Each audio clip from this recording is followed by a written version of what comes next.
sala de aula é que se muda uma nação. Na sala de aula não há idade nem cor. Por isso aceite e respeite o meu professor. Olá, muito boa tarde para todo mundo que está ligado no canal da Boa Educação. Estamos começando mais um TV Sintese.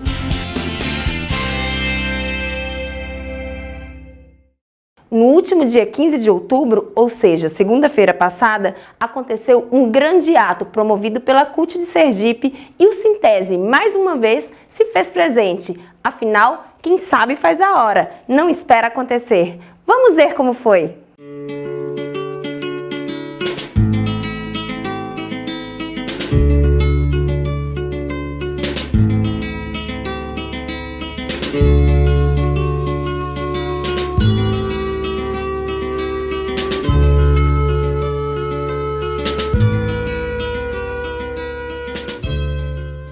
A Central Única dos Trabalhadores em Sergipe promoveu um ato em defesa da democracia e contra as propostas de Jair Bolsonaro na última segunda-feira 15, no centro de Aracaju. Como o dia 15 foi o dia do professor, o ato teve como tema Mais livros, menos armas. Foi um evento plural, que contou com a presença de diversos representantes de movimentos de esquerda.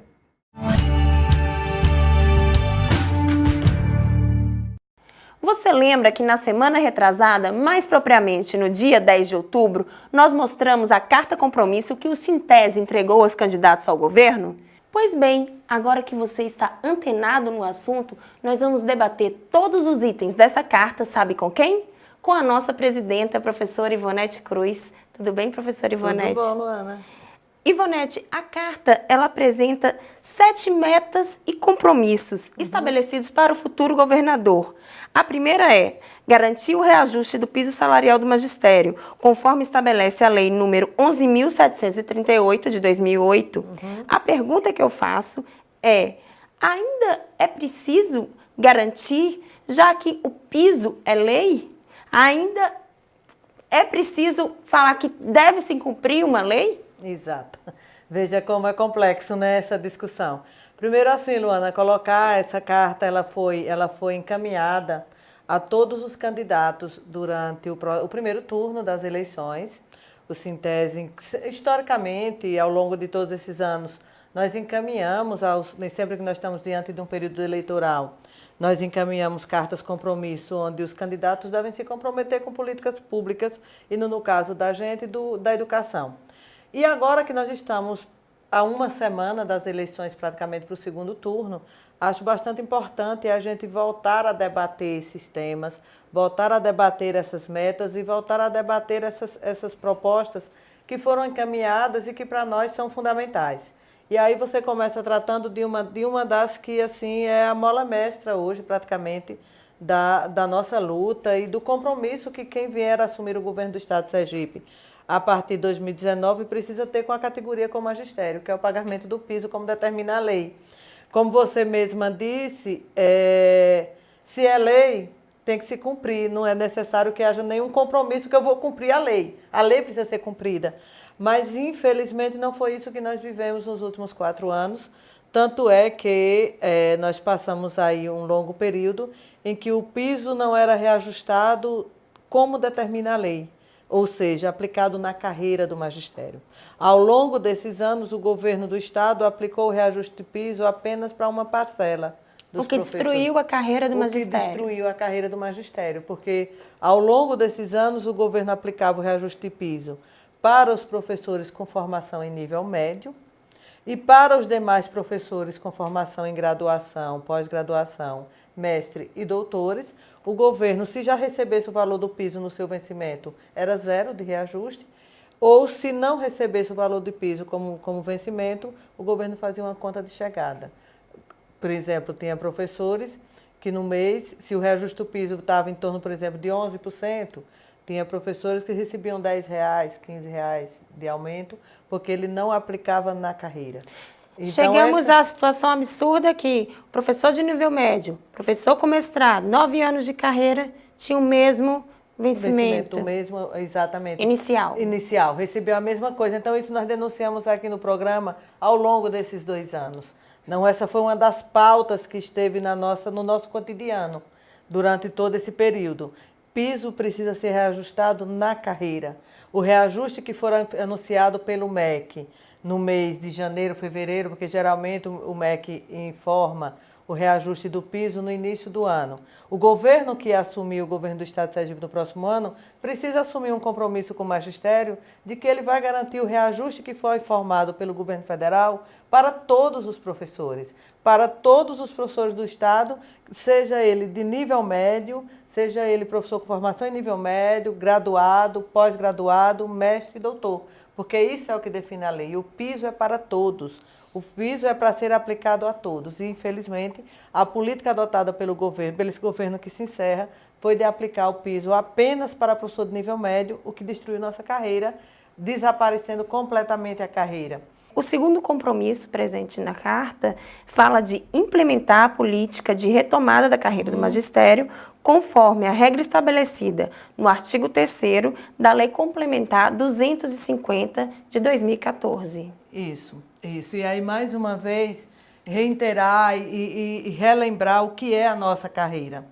Os professores, pela nossa lei, tanto pela lei do plano de carreira do magistério, como pela lei 250, que é uma lei que retoma, que foi construída em 2014 na perspectiva de retomar a carreira, no seu artigo 3º coloca lá qual é o percentual que um professor deve ter de diferenciação a outro, qual é de diferença entre um professor e outro pela sua formação.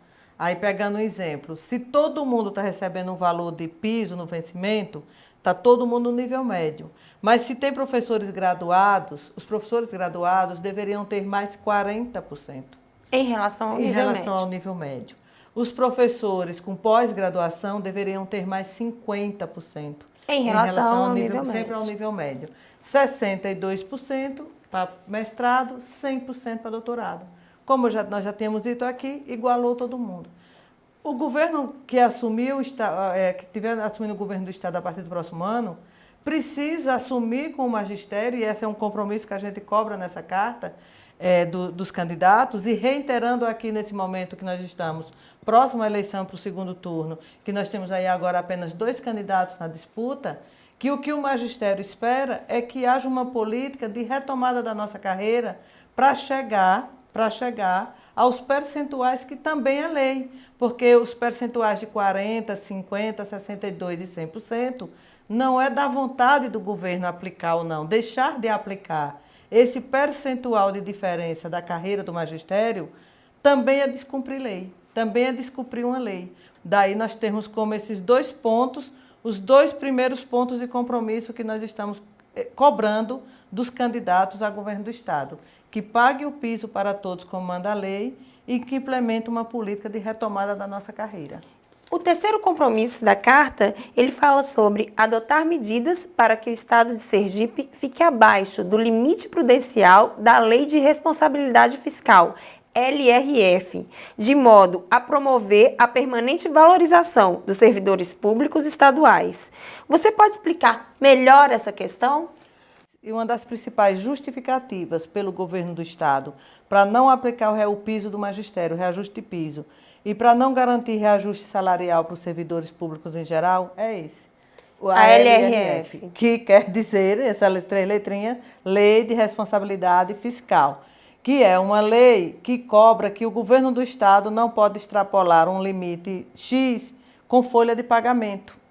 Então, e aí, na hora da negociação, na hora de não cumprir o que é lei, veja que debate complexo e que é importante a sociedade entender.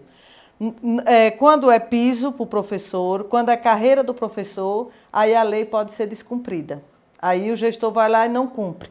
Mas quando é a LRF, o governo continua também não cumprindo, porque ele precisa estar dentro de um limite prudencial, que é aquele limite que ele pode gastar com folha de pagamento de servidores, aí ele também descumpre e joga esse limite lá para 70%, 80%.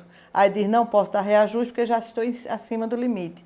o governo que vier assumir também o governo do Estado precisa ter a capacidade de manter o limite prudencial dentro do que é estabelecido por lei, com gasto com pessoal. Isso é um problema com o inchaço da folha, com o excesso de cargos comissionados? Isso passa por tudo isso, inchaço de folha, excesso de cargos comissionados, excesso de trabalhadores, às vezes que convocação de concursos e mais concursos, sem fazer uma análise de fato da necessidade.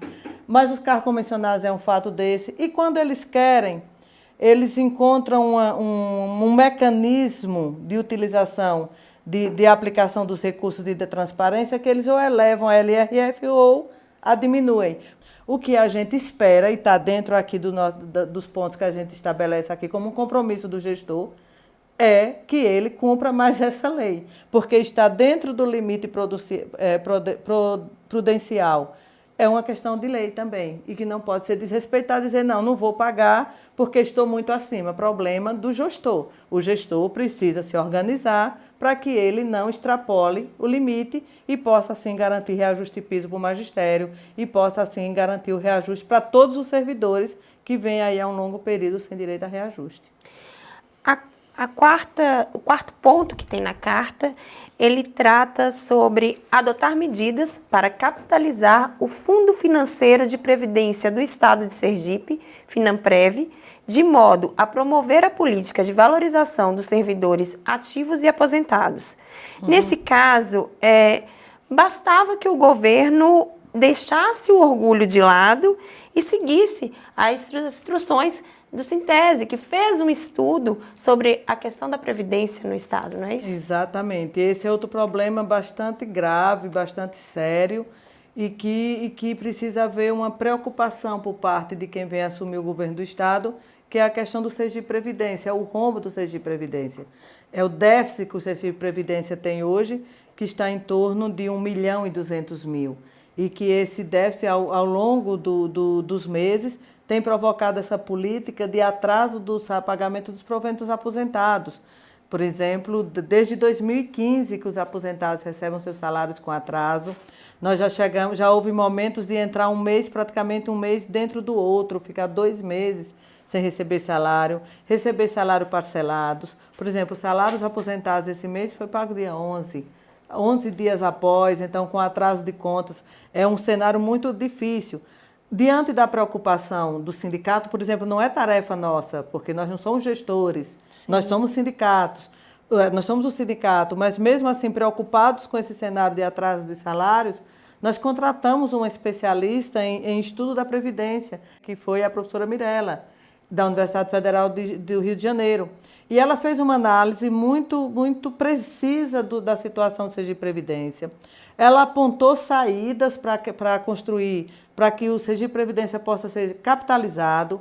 Por exemplo, a questão da descoberta aí de bacias petrolíferas em Sergipe, cujo rendimento dessas bacias petrolíferas, e já que tem dentro da lei que foi aprovada ano passado, parte dos recursos de petróleo obrigatoriamente deve ir para o Sergipe Previdência.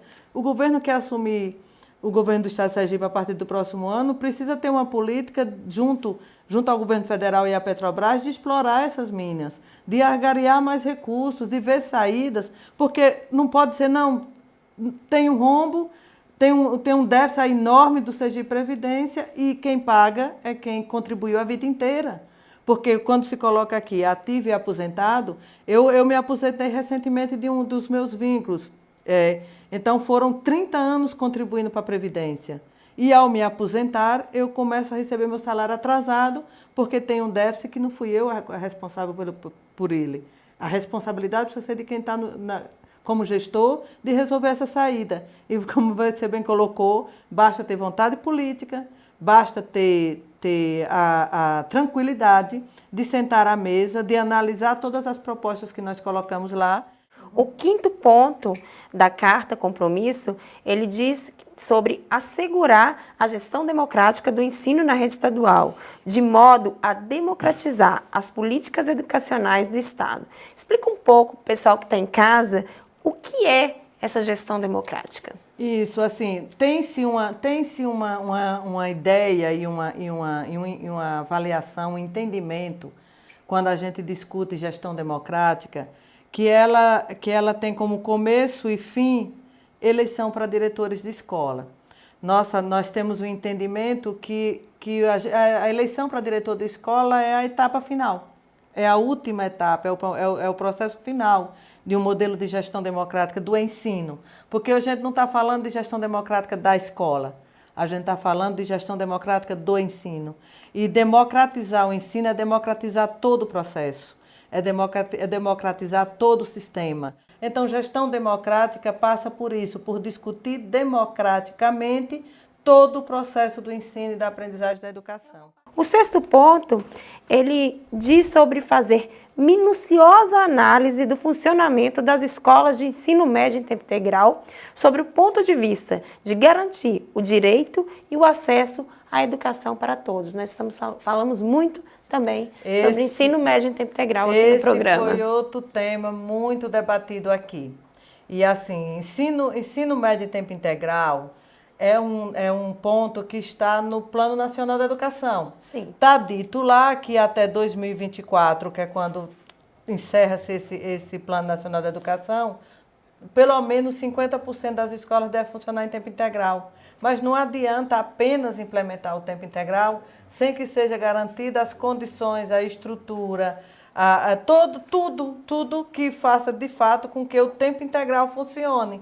Então, o que a gente cobra também aqui nessa carta compromisso dos candidatos ao governo do Estado é de que, e a gente tem ouvido falar, tanto na proposta dos dois, de uma discussão de ampliação das escolas de tempo integral, e o que a gente espera é que a ampliação não seja feita da forma como já foi até agora, porque do jeito que tem sido feito até agora, a gente tem denunciado o tempo inteiro, que provoca a exclusão do estudante, provoca a exclusão de professores e vai provocar uma catástrofe na rede pública de ensino do Estado de Sergipe.